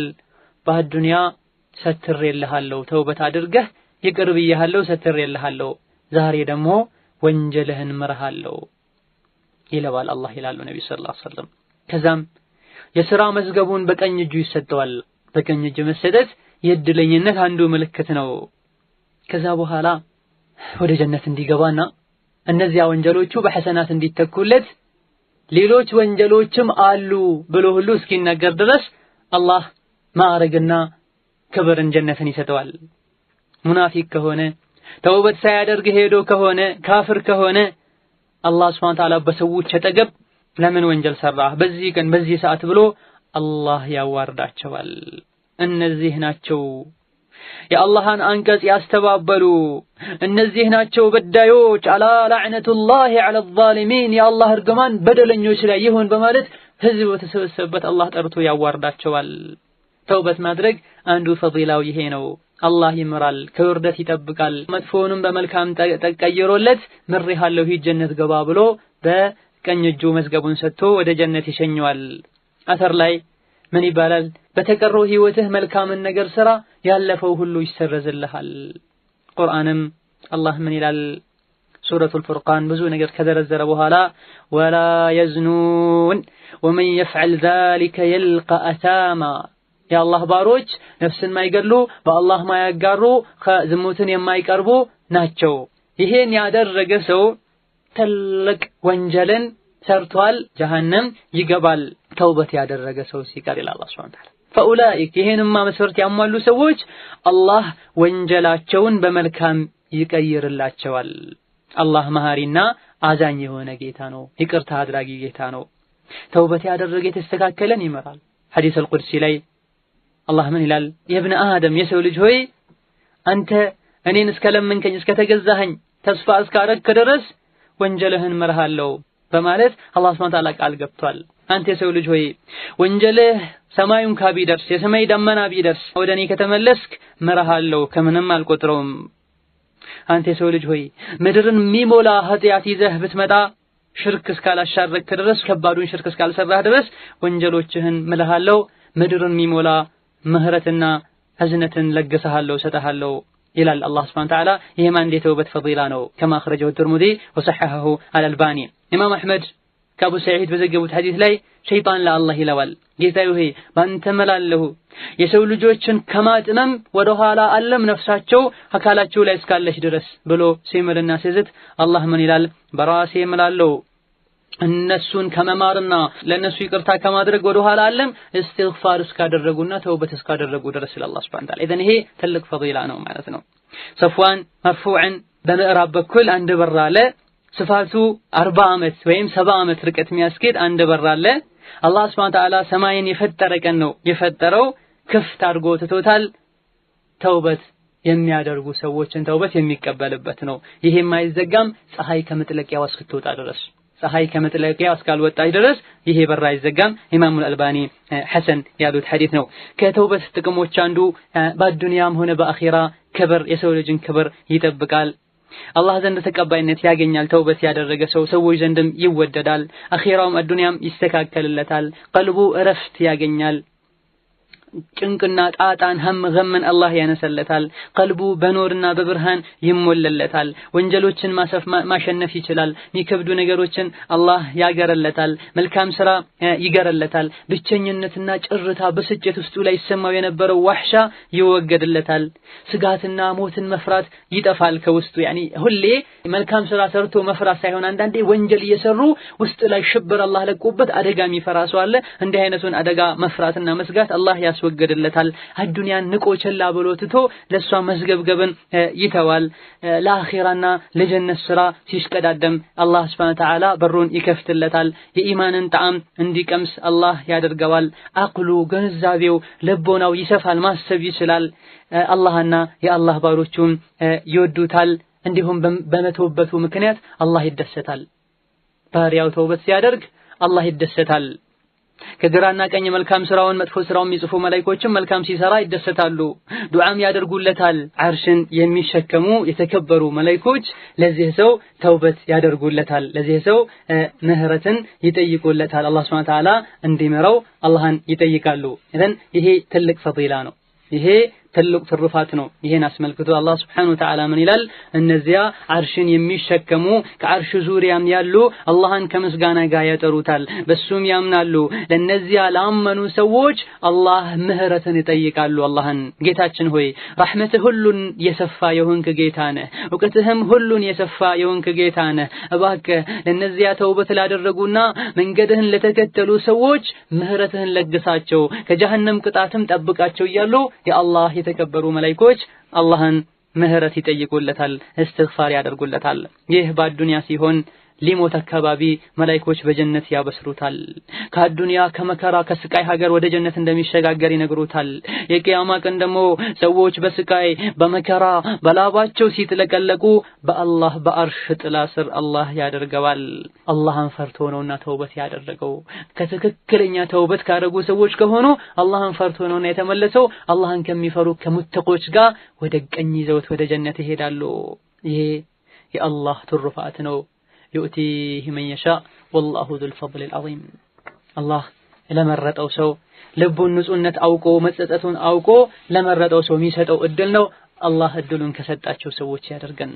ኢዘን ተውበት ትልቅ ማዕረግ ካለው ሁሉም ሰው ተውበቶ ተውበት ይሆንለታል ወይ? እስኪ የተውበቶች አይነት ወይም ደግሞ ባህሪያዎች ከተውበት ያላቸውን ክፍል ስናይ ተውበት ከሚያደርጉ ሰዎች አንደኛው ክፍል ተውበት ያደርጋል እስከ ህይወቱ መጨረሻ አንዴ ተውበት አድርጎ ቀጥ ብሎ ጸንቶም ይኖራል። ይሄ ብቻ አይደለም፣ ባለፈው ያመለጡትን መልካም ስራዎችን በተደጋጋሚ በብዛት የሚሰራ ሰው አለ። ከዛ በኋላ ወደ ወንጀል ለመመለስ በፍጹም ማያስብ አላህን ከመፍራቱና አላህን ከማክበሩ የመጣ አንዳንዴ ሊከሰቱ የሚችሉ ማዳለጦች አሉ። እነዚህ ማንም ሰው ከነዚህ ሊድን አይችልም። እነዚህ ሲቀሩ ቢከሰቱም ተውበት አድርጎ ወደ አላህ ተመልሶ ሐሰናት ብዙ አግሩፎባቸው ላያቸው ላይ አላህ ዘንድ Subhanahu Wa Ta'ala ምህረትን ያገኛል። ይሄ አይነቱን ተውበት ያደረገ ሰው ኸይር ነገር ላይ ሁሉ የተስቀዳደመ ሰው ይባላል። እንዲህ አይነቱ ተውበት النصوح ይባላል። ተውበት ማድረግ እስከ መጨረሻ በዛው መቀጠል መልካም ስራ ብቻ አይደለም፣ ካሁን ቀደም ባለፈኝ እድሜ ወንጀሉንም ያለፈውንም መልካም ስራ ምክስበት ስራ ብሎ ራሱን መልካም ስራ መስራት እንዳለበት አሳምኖ የሚሰራ ሰው አለ። ይሄ እስቲቃማ ላይ የሚኖር ሰው ነው። መልካም ስራ ላይ የሚሽቀዳደም ሰው ነው። ይሄን ተውበት ያደረገ ሰው ተውበት ነሱ ይባላል። ይሄን አይነት ተውበት እንድናደርግ ነው አላህ ያዘዘንና የገፋፋን። ቱቡ ኢለላህ ተውበተን ነሱሃ ብሎ አላህ Subhanahu Wa Ta'ala የተውበት ነሱህ ማዕና ምንድነው ብለን ስናይ ሐሰን አልበስሪ ይላሉ ندم بالقلب توبة النصوح ማለት ለዚህ ማዕረግ የሚያበቃና ወንጀልም የሚያስምረው በልብ መጸጸት ማለት ነው። ተውበት النصوح ማለት በምላስ ምህረት መጠየቅ ማለት ነው። በአካላት ወንጀል መስራትን ትቶ መልካም ነገር መስራት ማለት ነው። በውስጣችን ደግሞ ሁለተኛ ወደ ወንጀሉ አልመለስም ብሎ ቃል መግባት። እነዚህ አራት ነገሮች መኖር አለባቸው። በውስጥ መጸጸት፣ በመላስ እስትግፋር መጠየቅ፣ በአካላት ወንጀል ከመስራት ታቅቦ መልካም ስራ መስራትና በውስጣችን ወደ ወንጀሉ ላለመመለስ ቃል መግባት። ይሄ ሐሰን አልበስሪ ትርጉም ሲሆን ለተውበት النصوح ኢብኑ አልቀይም ደግሞ ይሄን ተልኺስ አድርገው ምን ይላሉ? ተውበት النصوح የሚያካታቸው ነገሮች አሉ። አንደኛው ወንጀልን በሙሉ ሲተው ነው። ወንጀል የሚሰራቸው ወንጀሎችን ሁሉንም ወንጀልነታቸውን አውቆ እርግፍ አድርጎ ሲተው። ሁለተኛው ደግሞ ወደዛ ወንጀል ላለመመለስ ቃል ገብቶ ቁራጥነት ታክሎበት እውነተኛ ተውበት ሲደረግ ነው። ማመንታት ሳይኖር ማለት ነው። ለምን ተውበት አረኩኝ ወንጀሉን ለምን ተውኩት ብሎ መጸጸት ሳይኖር፣ እንዲሁም ደግሞ ሪያ ሳይኖርበት ለሰው ተብሎ ሳይሆን ለአላህ ተብሎ ሲደረግ አኺራን ፈርቶ ጀሃነም ፈርቶ ሲደረግ ይሄን መስፈርት ያሟላ ተውበት النصوح ይባላል ይላሉ። ይሄን አይነት ተውበት ያደረገ ሰው ነፍሱ ሙጥመኢና ትባላለች። ሁለተኛው ተውበት አድራጊዎች አይነት ተውበት ያደርጋል፣ ቀጥተኛው መንገድ ይይዛል፣ መልካም ስራዎችን ይሰራል፣ ከባድ ወንጀሎችን ይርቃል። ግን አንዳንዴ ወንጀሎች ያጋጥሙታል። ሆን ብሎ ሳይሆን ወንጀል ይፈታተነዋል። በተለያዩ አጋጣሚዎች ወንጀሎች ያጋጥሙታል። እሱ ወንጀልን ሰራለሁ ብሎ አይደለም የሚሰራው። የሆነ ወንጀል በሰራ ቁጥር ሁሉ ነፍሱን ይወቅሳል፣ ይጸጸታል፣ ወደዛ ላለመመለስ ቃል ይገባል፣ ጥንቃቄ ሁሉ ያደርጋል። ይሄ ነፍስ ለዋማ ራሱን የሚወቅስ ነፍስ ይባላል። ይሄኛው ከፍ ያለ ማዕረግ ነው። ከፊተኛው ቢያንስም አብዛኛው ተውበት የሚያደርጉ ሰዎች ባህሪያቸው ይሄ ነው። ተውበት ያደርጋሉ፣ ነፍሳቸው ትጎዳጎዳቸዋለች፣ አሁንም ተውበት ያደርጋሉ፣ ይስተካከላሉ፣ ይቆጫሉ፣ ያለቅሳሉ። እነዚህ ሰዎች አላህ ቃል ገብቶላቸዋል፣ ይመራቸዋል ሱብሓነሁ ወተዓላ። እነዚያ ከባባድ ወንጀሎችን ያራቁ አላህ ይመራቸዋል። ጌታ ረህመቱ ሰፊ ነውና ከባባድ ወንጀልን ርቄ ትንንሽ ወንጀልን ሰራለሁ ማለት ግን ፍጹም አይደለም። ከባባድ ወንጀልን መራቅ ጥቃቅኑን እንድንርቅ ያደርገናል። ትንሹን ወንጀል ስንርቅ ነው ከባዱን ወንጀልም አላህ ሱብሓነሁ ወተዓላ ሊጠብቀንና ሊያርቀን የሚችለው። ትንሽ ወንጀል ያለ ሰው ያናቀሰው ወደ ከባዱ መዳፈሩና መሸጋገሩ የማይቀር ነገር ነውና። ሶስተኛው የሰው ልጆች የተውበት አድራጊዎች አይነት ተውበት ያደርጋል፣ የተወሰነ ሰዓት ተውበት ያደርግና ከዛ ስሜቱ ያሸንፈዋል። ያን ወንጀል ተመልሶ ይሰራዋል። ሆኖም ሳለ ግን መልካም ስራ ይሰራል። የተወሰኑ ወንጀሎችን ይተዋል። መስራት እየቻለ ለአላህ ብሎ ይተዋል። የተወሰኑ ወንጀሎችን፣ ሌሎች ወንጀሎችን ግን ይዳፈራል። ቢችል ሁሉንም ወንጀል ቢተው ደስ ይለዋል። ከወንጀሉ ሲያበቃ ወንጀሉን ሲጨርስ ይጸጸታል። ለምን አደረግኩኝ ይላል። ተውበት አደርጋለሁ ይላል። ይሄ አይነቱ ነፍስ መስኡላ ትባላለች። እንዲህ አይነትን ወንጀል የሚሰራ ሰው መልካምም መጥፎም አለው፣ አላህ ሊምረው ይችላል ሱብሓነሁ ወተዓላ። መልካም ስራ መስራቱ፣ ወንጀል መጥላቱ ምህረት እንዲከጀልለት ያደርጋል። ኻቲማው ግን በጣም ያሰጋል። ምክንያቱም ዛሬ ነገ ተውበት አደርጋለሁ እያለ ነው የነዚያ የሚሰራቸው ወንጀሎችን። ምናልባት በድንገት መጥቶ ተውበት ሲያደርግ ሞት ሊወስደው ይችላል። መጨረሻ ነው ደግሞ አላህ ዘንድ የሚታየው። እንዲህ አይነት ባህሪ ያለው ሰው ጥንቃቄ ሊያደርግ ይገባዋል። አራተኛው ነው የመጨረሻው የተውበት አድራጊዎች ባህሪ ወይም ክፍል ተውበት ያደርጋል። የተወሰነ ጊዜ ቆይና ከዛ ወደ ወንጀሉ ይመለሳል። በሙሉ ልቡ ተመልሶ ወንጀል የተባለን ሁሉ ያድበሰብሳል። ተውበት ለማድረግም አያስብም። በሰራውም ነገር አይቆጭም። ይሄ ወንጀል ላይ ዘውታሪ ይባላል። እቺ ነፍስ አማረ ቢሱ በመጥፎ ነገር ደጋግማ የምታዝ ነፍስ ትባላለች። ይሄን የሚያደርግ ሰው ኻቲማው በጣም ያሰጋል። ወንጀልን አድበስብሶ እያጣጣም የሚሰራ ሰው፣ ማይቆጭ ሰው፣ ማይታቀብ ሰው ኻቲማው ያሰጋል። አላህ ከሪም ነው፣ አላህ ረሂም ነው፣ የኔ ወንጀል ትንሽ ነው፣ ወንጀሌ አላህ ይምረኛል እያሉ ርዝቅን ፍለጋ በፀሐይ በበረሃ በባህር በየብስ ሲሽከዳደሙ እናያለን። ለምን እንደዚህ ትንገበገባለህ ርዝቅ አይመጣልህም ወይ ቢባል ተሰርቶ እንጂ ርዝቅ የለም ይላል።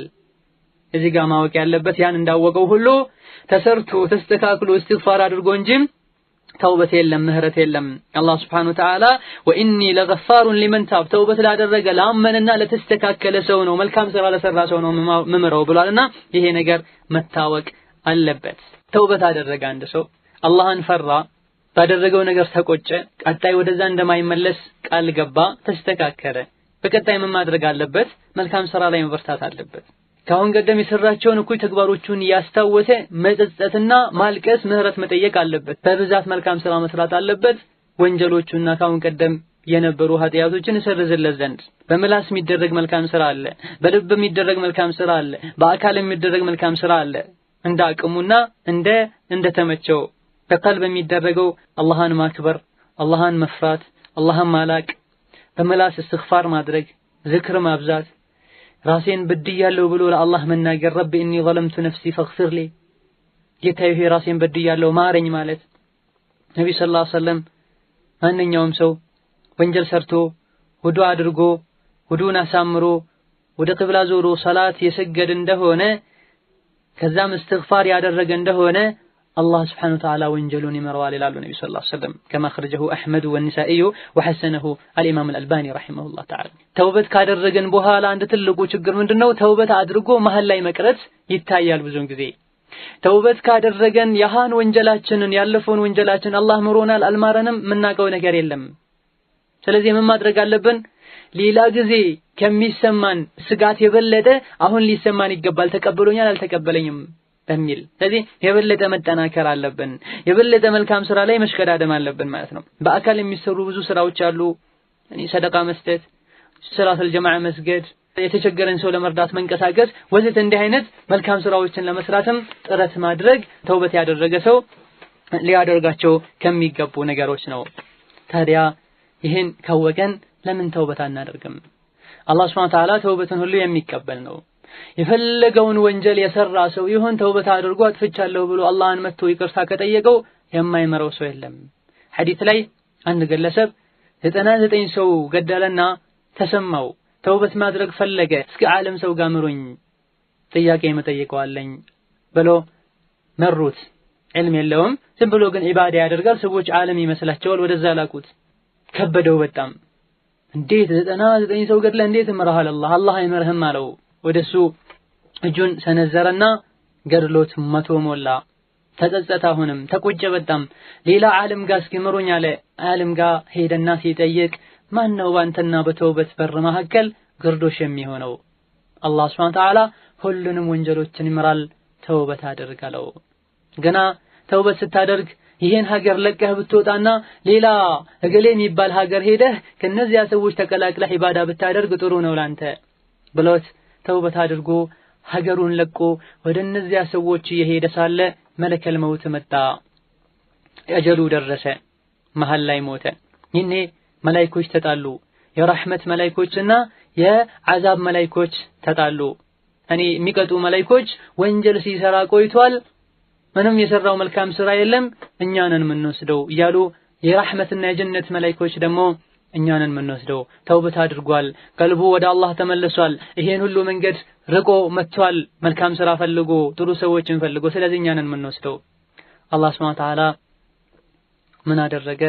አስታራቂ ላከና ሀገሩ ተለካ። አላህ ሀገሩ እንዲለካ አደረገ። ሀገሩ ተለካ። ወደ የሚሄድበት ሀገር ቀርቦ ከተገኘ የጀነት መላእክቶች እንዲወስዱት፣ ትቶት ከመጣውና ወንጀል የሰራበት የነበረው ሀገር ከቀረበ ወደዛ ቀርቦ ከተገኘ የጀሃነም ሰዎች እንዲወስዱት ተደረገ። አላህ ሱብሓነሁ ወተዓላ ወደ የሚሄድበት ሀገር እንዲጠጋና የመጣበት ሀገር የወንጀሉ ሀገር ወደ ኋላ እንዲጎተት አላህ በረሕመቱ አደረገና ተለክቶ ወደሚሄድበት ወደ መልካሙ ሰዎች ሀገር ተጠግቶ ተገኝቶ አላህ ሱብሓነሁ ወተዓላ የረሕመት መላእክቶች እንዲወስዱት አደረገ። ኢዘን ይህ ተውበት ካደረገን አላህ ምንም ነገር አይከብደውም፣ ምንም አይሳነውም። ተውበትን ይቀበላል፣ ይምራል። 100ን ሰው ገድሎ አይደለም ስንትና ስንት ሰዎችን የጨፈጨፈውን ፍርዓውን አላህ ሱብሓነሁ ወተዓላ ተውበት አድርግ፣ ተስተካከል፣ ምራሃለው ብሎታል። ለአላህ ልጅ አለው ያሉ ሰዎችን ኸምራቸውንም ዝሙታቸውንም ሁሉንም ኃጢአታቸው ወንጀላቸው በሙሉ አላህ ሱብሓነሁ ወተዓላ እንደሚምር ተናግሯል። አላህ ሱብሓነሁ ወተዓላ እናንተ የአላህ ባሮች ሆይ ሁላችሁም ተውበት አድርጉ፣ ተስተካከሉ፣ ማሪ ነኝ እኔ ብሏልና ተውበት ልናደርግ ይገባል፣ ልንስተካከል ይገባል። ለምንድን ነው ተውበት ማናደርገው? እንቅፋቶች አሉ። ከነዚህ እንቅፋቶች መካከል ልብ ወንጀሎችን ማፍቀር። የሰው ልጅ ልቡ ወንጀልን ካፈቀረ መመለስ ያዳግታል። አንዳንዱ ዝሙትን ለምዶ ሊሆን ይችላል። ሌላኛው ዘፈን ማድመጥ ለምዳ ልትሆን ትችላለች። ገንዘብ መስረቅ፣ ስጋራ ማጨስ፣ ሰላት መተው፣ የተለያዩ ወንጀሎችን ለምዶ ከሆነ ልባቸው ያን ወንጀል ያፈቅራል። ያሃ ወንጀል ፍቅር ውስጡ ላይ ገብቶ ከልቡ ጋር ይያያዛል። ፈልቅቆ መለያየት በጣም ሊከብደው ይችላል። የወንጀሎች ፍቅር ከልባችን ይወጣ ዘንድ ወንጀል ያለበት ቦታ መራቅ፣ መጥፎ ጓደኞችን መቀየር፣ አላህ ሱብሓነሁ ወተዓላ በየትኛውም ሰዓት ሊገድለን እንደሚችልና ወንጀል እየሰራን ከገደለን የቂያማ ቀን ያሃ ውርደት ላይ እጅ ከፍንጅ ተይዘን አላህ ፊት እንደምንቀርብ ማወቅና ውርደትን መፍራት።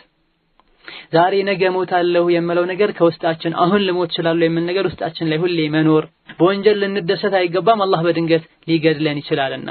ሁለተኛው የተውበት እንቅፋት ተውበትን ማድረግና ተስተካክሎ መኖርን ከባድ ነገር አድርጎ ማየት፣ ይከብደኛል ብሎ ማመን ማለት ነው። ይህ የሸይጣን ተግባር ነው፣ የሸይጣንም መሳሪያ ነው። መጥፎ ነፍሶችም የሚያመጡት ጉድጎታ ነው። እንዴት ተብሎ ማይቻል ነገር አላህ አዟል ወይ? ሰላት መስገድ፣ ሒጃብ ማድረግ፣ አላህን መፍራት፣ ከዝሙት ተጠንቅቆ አግብቶ መኖር፣ ዘፈንን ከማድመጥ ርቆ ቁርአንን ያደመጡ መኖር፣ ኸይር ነገሮችን መስራት የሚከብዱ አይደሉም። ግና ለነፍስ እጅ ከሰጧት ሸይጣንን መከተል አንዴ ከለመዱ ሊከብድ ይችላልና እንዳይከብደን ምን ማድረግ አለብን? ዛሬ ነገ የሚል ስሜት ከውስጣችን ማጥፋት አሁንም እንደቀደሙ ማለት ነው። ይሄ ነገር ወንጀል እንደሆነ ካወቀን ወንጀልን እየሰራን ብንሞት አላህ ምን ይለኛል? ወንጀል እንደሆነ እያወቀን ደግሞ አላህ የራሱ ጉዳይ ወንጀል አይደለም ለምን አላረግም ብለን ምንል ከሆነ ከአላህ ተዳፍረናል፣ ከዲን እስላም ሁሉ ሊያወጣ ይችላል። ይሄን ግን እያወቀን ወንጀልን የምንሰራ ከሆነ ይሄ ከሙእሚን የሚጠበቅ ከሙስሊም የሚጠበቅ ነገር አይደለም። ሞቶ መቀስቀስን ያመነ ሰው የሚያደርገው ነገር አይደለም። ሸይጣንም ነው የሚያሰላችን። ለምን አንችልም?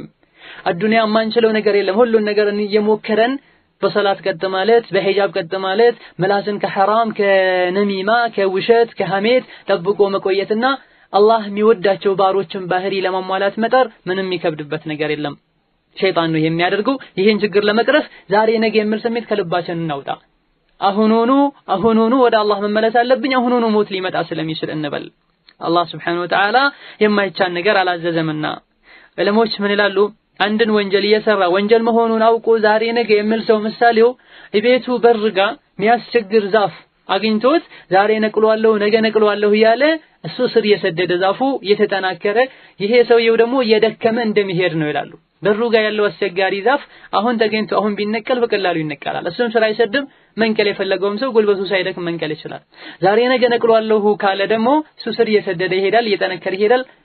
መንቀል ያለበት ሰው ደግሞ አቅሙ እየደከመ ይሄዳል፣ አይነቀልም ማለት ነው። ወንጀልም ሳይጣፍጥ ውስጥ ሳይገባ ከደም ከስጋ ጋር ሳይቀላቀል በፊት ወንጀል መተው ካልቻሉና ካልሞከሩ ስር እየሰደደ ከሄደ ይከብዳል። መቼም ይክበድ መቼ ደግሞ ወንጀልን ይዞ ወዶ እያጣጣሙ እየሰሩ መኖር አላህ ዘንድ ሱብሓነሁ ወተዓላ ራስን ለእሳት መዳረግና ማጋለጥ ነው። ከአላህ ጋር እውነተኛ መሆንም አንድ ይሄን ችግር ለመቅረፍ ይረዳል። ከልባችን አልቅሰን አላህዬ ማረኝ ደክሜያለሁ ሸይጣን ተጫውቶብኛል አንተ የእርዳታ እጅህን ዘርጋልኝ ብለን አላህን አልቅሰን ከለመነው አላህ Subhanahu Wa Ta'ala መውጫ ያበጅልናል። ወመን የተቂላህ يجعل له مخرجا አላህን የፈራ ሰው አላህ ከጭንቅ ሁሉ መውጫ ያደርግለታል። ወንጀል ሰርተን ጀሃነም መግባታችን ሊያስጨንቀን ይገባልና ከተጨነቀን የአላህን በር እናንኳኳ፣ እንለምነው፣ እንጠይቀው። አቅም የለኝም ደካማ ነን እንበለው፣ አላህ ያወጣናል። ሶስተኛው የተውበት እንቅፋት የሚሆኑ ነገሮች እዚህ ግባ ማይባሉ ተልካሻ ምክንያቶች እንዲሁም ዑዝር መደርደር እንዲሆኝ ነው እንዲህ ምክንያት አለኝ ያሉ ማምጣትና ሸይጣን ለሰዎች ወንጀልን ማስዋብ አንዱ ከወንጀላችን እንዳንመለስ የሚያደርገን ነገር ነው። ይሄ እጅግ በጣም ትልቁ የሆነ አንድ ችግር ነው። ምክንያት መፍጠር ለወንጀሎች ወንጀል እንደሆነ ያመኑ ተው ወንጀል ነው ሲባል ምክንያት መፍጠር። ተገላልጣ የምትሄድን ሴት ምን ነው ስትባል ምክንያቷ ምንድነው? ወይም ትምህርት ትላለች፣ ወይም አላገባሁም ትላለች፣ ወይም ቤት ይከለክሉኛል ትላለች፣ ወይም ሀገራችን አልተለመደም። እነዚህ ሁሉ አላህ ዘንድ ምንም በቂ ምክንያቶች አይደሉም። ከአላህ ሐቅና ከሰዎች ሐቅ የሚቀድመው የአላህ ሐቅ ነው። አላህ ሒጃብ እንድታረጊ አዞሻል خلاص ከዛ በኋላ ከአላህ ትእዛዝ የሚቀድም ምንም ነገር የለም። የሚቀርቡ ምክንያቶች ሁሉ ከዛ ከአላህ አምር ጋር ከትክክለኛው ከአላህ መመሪያ ጋር ሊነጻጸሩ የሚገቡ በፍጹም አይደሉም። ጺሙንም የሚለጨው ሰው ሲጠየቅ አይመቸኝም እኔ ወጣት ነኝ ኢንሻአላህ አሳድጋለሁ ኢማን እኮ በልብ ነው። እነዚህ ሁሉ ተልካሻ ምክንያቶች ናቸው። አላህ ዘንድ ተቀባይነት የሚያገኙ በፍጹም አይደሉም። ሱሪውን የሚጎትተው እንደዚሁ ተመሳሳይ መልስ ነው የሚሰጠው። እያንዳንዱ ወንጀሎች ሲሰሩ ወንጀል መሆናቸው ከታወቁ ምክንያት መደርደር አያስፈልግም። አላህ Subhanahu Wa Ta'ala ሂዳያ ይስጠኝ ብሎ አልቅሶ ተስተካክሎ መመለስ እንጂ በአዱንያ ለሰዎች ምክንያት ነግሮ ለማሳመንና የነሱን ቁጣ ለመመለስ ቢጣር አላህ ዘንድ Subhanahu Wa Ta'ala ቁጣውን መመለስ አንችልም። ደርሶሃል ሐራም እንደሆነ አውቀሃል ለምን ሳትርከው? ደርሶሻል ዋጅብ እንደሆነ አውቀሻል ለምን ሳትተገብሪው ብሎ አላህ ይጠይቀናል። መልሳችን እነዚህ ቢሆኑ አፋህን ያዝ ከማለት ውጪ አማራጭ የለንም። ይሄ የዘመኑ ወጣት ትልቁ አንዱ ምክንያት ይሄ ነው። ተውበት ያለ ማድረግ ምክንያት ተልካሻ ምክንያቶችን ያቀርቡ ራሳቸውን ያጽናናሉ። መጥፎን ስራ መልካም አድርጎ ማየት አላህ ዘንድ ለጥፋትና ለውርደት ይዳርጋል። የዚህ አይነቱ ችግር መፍትሄው ምንድነው? ዒልም መማር፣ ቁርአን መማር፣ ራሳችንን መጠርጠር፣ ነፍሳችን ያለችው ነገር ሁሉ ጥሩ መስሎ እንዳይታየን ራሳችን መጠርጠር፣ እንዲሁም ራስን መገምገም። እስከ መቼ ነው ወንጀል ስሰራ ምኖረው? መቼ ነው ይሄን ችግሬን ማስወግደው? መቼ ነው ከአላህ ከትክክለኛ ባሮች ሆነው ብሎ ጠዋት ማታ ነፍስን መጎትጎትና ከጥሩ ጓደኞች መሆን፣ ዒልም መማር፣ ሐዲሶችን ማድመጥና መጠየቅ፣ መረዳት የዚህ ነገር መፍትሄ ይሆናል። የመጨረሻው እንደ አቀበት ያለው ተውበት እንዳናደርግ ከሚያገዱን ነገሮች አንዱ አላህ ወንጀሉን ስለሸፈነለት መታለል፣ ዛሬ ነገ ሊያዋርደው እንደሚችል አለመረዳት፣ ዛሬ ነገ በድንገት እንደሚያጋልጠውና በሰዎች አይን እንደሚያሳፍረው ኻቲማውን አበላሽቶበት ያን ወንጀል እየሰራ አላህ እዛው ሊያሞተው እንደሚችል አለመፍራትና አለመጠንቀቅም አንዱ ነው። አብዛኛውን ጊዜ ቀልቡ የደረቀ ሰው ወንጀል ደጋግሞ ሲሰራ አላህን ይረሳል። ይታል አላህ ሁሉ እስከማለት ድረስ አላህ አያንም እስከማለት ድረስ ሰነስተድርጁሁም من حيث لا يعلمون በማያውቁበት መንገድ እኔ ይዛቸዋለሁ አላህ Subhanahu Wa Ta'ala የሚለውን አንቀጽ ልንዘነጋ አይገባንም። አንድም ባሪያ ወንጀልን እየሰራ አላህ ኒዕማ የሚሰጠው ከሆነ ወዶት እንዳይመስለው አላህ ቀስ አድርጎ ሊይዘው ፈልጎ ነው ይላሉ ነብዩ ሰለላሁ ዐለይሂ ወሰለም። ግን ምስኪኑ ይመስለዋል ብልህ ስለሆነች ይመስላቸዋል። አይደለም አላህ ቻይ ነው፣ ቀስ አድርጎ ሊይዝ ሲፈልግ ነው። ሌላውና የመጨረሻው የተውበት እንቅፋት የሚሆኑ ነገሮች ከተውበት በኋላ የሚያጋጥሙ አንዳንድ ፈተናዎችን መፍራት። ከተውበት በኋላ የሚያጋጥሙ አንዳንድ ፈተናዎችን መፍራት ይሄ መታወቅ ያለበት ነገር ነው። ተውበት ትልቅ ስራ ነው። ስራ ሲሰራ ጉዞ ሲጓዝ ፈተናዎች ይኖራሉ። አላህም Subhanahu Wa Ta'ala የሰው ልጆች አሰቡ እንዴ አምነናል ብቻ ብለው ሳይፈተኑ ጀነት ሊገቡ ይፈልጋሉ እንዴ ይላል። በፍጹም ይሄ ሊታሰብ የለበትም። ተውበት ስናደርግ ቤተሰቦቻችን ሊጠምዱን ይችላሉ፣ ጓደኞቻችን ሊጠምዱን ይችላሉ። ስራ ቦታ ልትጠመጂ ትችያለሽ። ቀጥ ስንል የአላህን መንገድ ስንጨብጥ የሰውም የጂኒም ጠላቶች ሊኖሩ ይችላሉና ይህኔ መቋቋምና መጽናት ይኖርብናል። ጫፍ ላይ ሆነን አይደለም አላህን መገዛት ያለብን። ከተስተካከለ ቀጥላለሁ ካልሆነ እመለሳለሁ መባል የለበትም። ጓደኞች ቢያሾፉብህ ቢሳለቁብሽ ቢያሾፉብሽ ሰብር ማድረግ፣ የአላህን Subhanahu Wa Ta'ala ቃል ማስታወስ። ወላ ينصرن الله من ينصره አላህን የረዳ የአላህን ዲን የረዳና ቀጥ ያለን ሰው አላህ ይረዳል። ይሄ የአላህ ቃል ነው። አላህ ይረዳሻል። ማንንም ቢያሾፍ ማንንም ቢሳለቅ በራሱ ያሾፍ። የቂያማ ቀን ጭንቁና መከራው ቀን ላይ ያስታውሱታል ያን ማሾፋቸውን። ኢማም ሻፊዒ ረሂመሁላህ ማንኛውም ሰው በድሎት ሊኖር አይችልም አቀበቶችና ችግሮችን ፈተኖችን አልፎ እንጂ ይላሉ። ሙስሊሞች የበድር ዘመቻ ቀን ያሸነፉትን ማስታወስ፣ መካ ላይ ነብይና ሰሃቦችን ያመኑ ሰዎችን ለ3 ዓመት አግደዋቸው ምንም ነገር እንዳይገባላቸው የሚበሉትን አጥተው ደረቅ ቆዳ እስኪበሉ ድረስ ሁሉ ጸንተዋል። ይሄኔ ሙሽሪኮች ተገርመዋል። 3 ዓመት ሲጸኑ በድር ላይ ሲያሸንፉ ሙስሊሞች ለካ ሐቅ ላይ ናቸው ብለው ሰልመዋል። አንቺም ተውበት ላይ ፈተናውን ተቋቁመሽ ስትጸና ሰዎች ካንቺ ትምህርትን ይወስዳሉ። ስለዚህ ቀጥ ማለትና አላህ Subhanahu Wa Ta'ala ያዘዘውን መታዘዝ ገባን። ሰዎች ምን ይሉኛል ብለን ሰዎች ስም ያወጡልናል ብለን ወደ ኋላ ማለት የለብንም። በመጨረሻም የዚህ ርዕስ መዝጊያ ኢማም ኢብኑል ቀይም ረሂመሁላህ ተዓላ ምን ይላሉ? አላህ አንድ ባሪያውን የውስጡን ጥሩነት አውቆ መተናነሱን አውቆ የአላህ ረህመት መፈለጉን አውቆ ኸይሩን ሊወፍቀው ሲፈልግ የተውበትን በር አላህ ይከፍትለታል። የጸጸትን የመተናነስን አላህን Subhanahu Wa Ta'ala የመለመንና እሱን እርዳታ የመጠየቅን በር አላህ ይከፍትለታል። ሁሌም ይተናነሳል፣ ሁሌም ዱዓ ያደርጋል፣ ሁሌም ወደ አላህ የሚያቀርብ ስራን ይሰራል። የቻለውን ያክል መልካም ስራ ይሰራል። ያለፈውን ወንጀሉን ሚሰርዝለትን እንደውም ሸይጣን እስኪል ድረስ ምን ነው ይሄን ባሪያ ወንጀል ባላሰራው እስኪል ድረስ።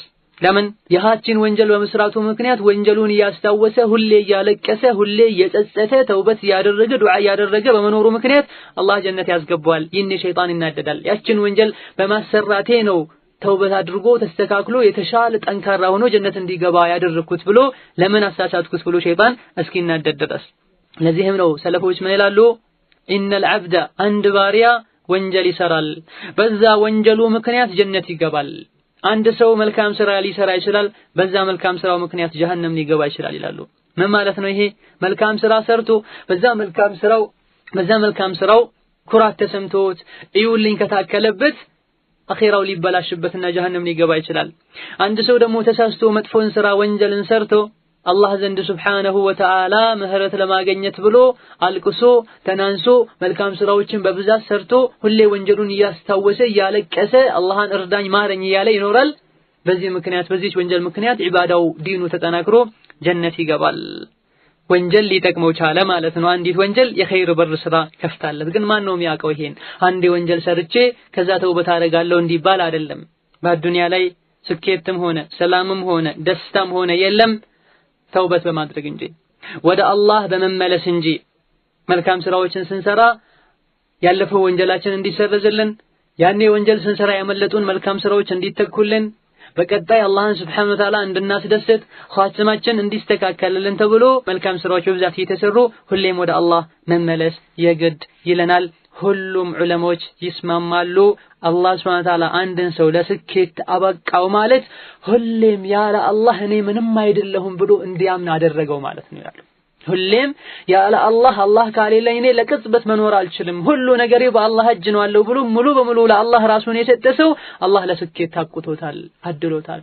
በተቃራኒው አላህን ቸላ ብሎ ያለ አላህ መኖር ችላለው ብሎ የሚያምን ከሆነ አላህ አዋርዶታል፣ ጥሎታል፣ ከረህመቱ አውጥቶታል። እደን ተውበት እናድርግ፣ ወደ ኋላ እንመለስ። ወንጀሎች መርዝ ናቸው። መርዝ የዱንያ ሳይሆን አኺራ ጀሃነም የሚያስገቡ መርዞች ናቸው፣ ከጀነት የሚያባርሩ ናቸው። ተውበት አድርገን ወንጀሎችን ርቀን አላህን ፈርተን አላህ የሚወደውን አውቀን የሚጠላውን አውቀን መራቅና መጠንቀቅ የኛ ግዴታ ነው። ይሄን ሁሉ የአላህን ማስጠንቀቂያ የነብዩ ማስጠንቀቂያ አውቆ የተውበትን ትሩፋት አውቆ የተውበትን በር አውቆ ወንጀል ላይ የሚዘወትር ሰው ካለ እድሉ የተበላሸ እንደሆነ ሊያቅ ይገባዋል።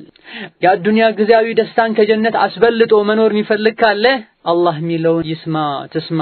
ሱረቱ ዩኑስ መጨረሻ አካባቢ ላይ ምን ይላል? ኢነል ለዚነ ሐቀት ዐለይሂም ከሊመቱ ረቢከ ላ ዩእሚኑን ወለው ጃአትሁም ኩሉ አየትን ሐታ የረውል ዐዛበል አሊም። እነዚያ በጥመታቸውና ከኸይሩ መጥፎን በመምረጣቸው መጥፎ ጎዳና በመጓዛቸው ምክንያት አላህ Subhanahu Wa Ta'ala ጀሃነም የፈረደባቸው ሰዎች አያምኑም። የፈለገው ቢነገራቸው ጣመዋል፣ ከመንገዱ ወጥተዋል፣ አዱንያ ደስታን አስበልጠዋል፣ አያምኑም። ሞትም ቢመጣቸው ምንም ቢያዩ ለአላህ Subhanahu Wa Ta'ala። ስለዚህ ይሄን ሁሉ የአላህን መመሪያ ጥሶ የተውበትን ጥቅም ያወቀ አዱንያዊ ደስታን አስበልጦ ሸይጣንን አስደስቶ የሚኖርና ተውበት ለማድረግ ሐስቦ ተውበት የማያደርግ ካለ አኺራውና ጣፋንታው የተበላሸበት እንደሆነ ሊያቅ ይገባዋል፣ ሊያለቅስ ይገባዋል። መቼ የደም እንባ አልቅሶ ምንም አይነት መልስ ማይገኝበት የቂያማ ቀን ከመምጣቱ በፊት ከላይም ከታችም ከግራም ከቀኝም በእሳት ተከቦ እሳት ውስጥ ተውጠው እሳት የበሉ እሳት እየጠጡ የሚኖርበት ህይወት መጨረሻ ማብቂያ የሌለው አባት እናት ዘመድ ወገን ሊረዳበት የማይችል የጀሃነም እሳት ውስጥ ከመግባት በፊት ተውበት ተደርጎ አልቅሶ የዱንያ ምንነት ጠንቅቆ አውቆ ተስተካክሎ የአላህን Subhanahu Wa Ta'ala ጀነት ለመውረስ መዘጋጀት የብልሆች ሁሉ ግዴታ ነውና ይህን ግዴታ ለመወጣት ጥረት ማድረግ አለብን። አላህ Subhanahu Wa Ta'ala ተውበተን ነሱህን ይወፍቀን። هذا وبالله التوفيق والسلام عليكم ورحمة الله وبركاته.